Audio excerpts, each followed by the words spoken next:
Ce qui fait la richesse d'un univers tel que celui de Guild Wars 2, c'est son sens du détail. Du petit détail graphique qui va nous faire voir un clin d'œil auquel on n'aurait pas forcément pensé immédiatement, le genre de choses qu'on ne voit pas à la première lecture, mais où il faudra s'attarder un petit peu plus. Et des fois, ça va être dans le sens du détail de certains dialogues, de certaines histoires annexes pour des personnages qui n'ont pas vraiment d'importance au final, mais qui vont faire toute la différence et nous plonger un peu plus profondément dans cet univers. Aujourd'hui, je vous emmène avec moi pour découvrir certaines de ces histoires.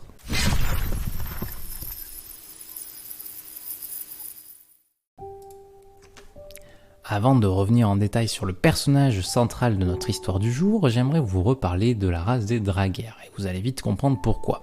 C'est une race qui a longtemps été assujettie par les nains du sommet de pierre, et pour lesquels ils étaient forcés de travailler dans les traînes des lamentations.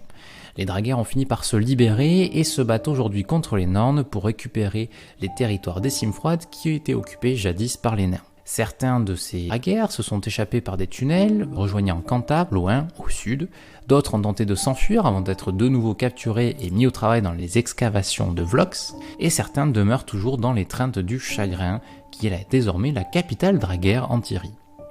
Loin des créatures primitives et craintives du passé, les Draguers sont désormais hostiles à toutes les races et ont beaucoup évolué d'un point de vue militaire. Ils arrivent à conquérir des zones, construisant engins de siège, murs colossaux, de quoi défendre leur peuple. Une fois qu'une nouvelle base est établie, ils déploient des unités aux alentours pour venir harceler les populations proches et positionnent même certains tireurs isolés dans le voisinage afin d'éliminer les aventuriers et les marchands passant par là. Il faut savoir que chaque topinariat est tenu par un commissar qui s'occupe de diriger tout le monde.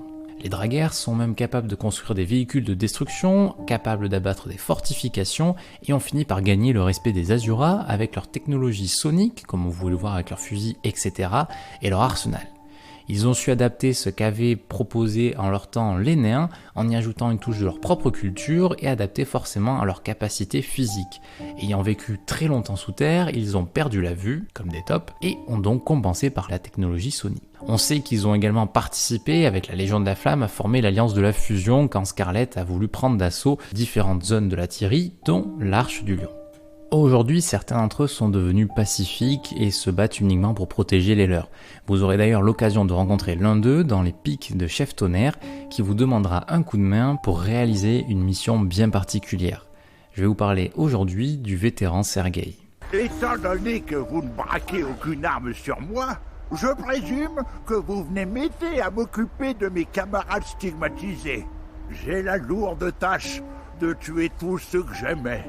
Et je fais si bien mon office que je commence à manquer de munitions. Je suis Sergueï, le seul survivant de mon village. Apportez-moi des armes pour que je récupère leurs munitions. Ne me demandez pas pourquoi. Je vous le demande quand même. Pourquoi ? Vous ne pouvez pas quitter cet endroit ? La dernière chose que je puisse faire pour mes amis et ma famille, c'est de les libérer définitivement. Que leur est-il arrivé ? Ils ont été stigmatisés par le dragon de cristal. Ils marchent, ils parlent, mais ils ne sont plus eux-mêmes. C'est pire encore que la servitude. Je vais y mettre un terme. Prenez soin de vous. Toi, je sais même plus qui t'es. Ça me facilite la tâche. Toi, Natacha, je t'ai jamais aimé. Même quand tu me préparais des chaussons auto. Vladov, j'aurais préféré que ça se passe autrement. J'imagine que j'ai de la chance d'avoir les yeux trop gelés pour pleurer. Sergueï est un tireur hors pair, qu'il disait. Apparemment, j'ai perdu la faculté de ressentir des émotions. Ce qui peut se comprendre vu la situation. Je fais ça pour que tu sois fier de moi, maman. Je suis désolé, Alexei. Toi, Oleg, de toute façon, j'avais décidé de couper les ponts. Repose en paix, camarade. Dors bien, Nadia. Voilà tout pour ce Draguer, tireur d'élite, malgré son œil de top qu'il affirme lui-même avoir gelé. Ma foi, déjà, il y avait 2-3 pistes pour se dire que c'est un personnage intéressant.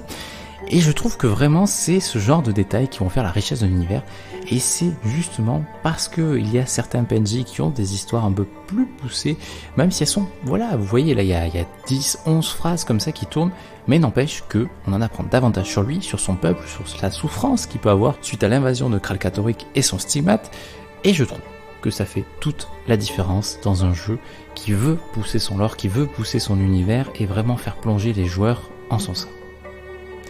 C'est tout pour moi, j'espère que cette vidéo vous aura plu, vous aura fait découvrir un personnage, pourquoi pas, et je vous dis ciao ciao, c'était Baderas.